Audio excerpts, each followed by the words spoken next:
do you see these comparisons? Not to call Trump Hitler. That's not what I'm trying to do. What I'm trying to ask is, if you're sitting down paying attention, at what point would you say maybe you're starting to exceed the level of someone who's trying to act as a liberator to getting to the point of the despot?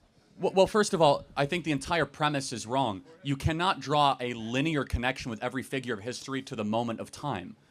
First of all, that's just an incredibly sloppy way of looking at things, because then everything becomes Nazi Germany and everything is Hitlerian.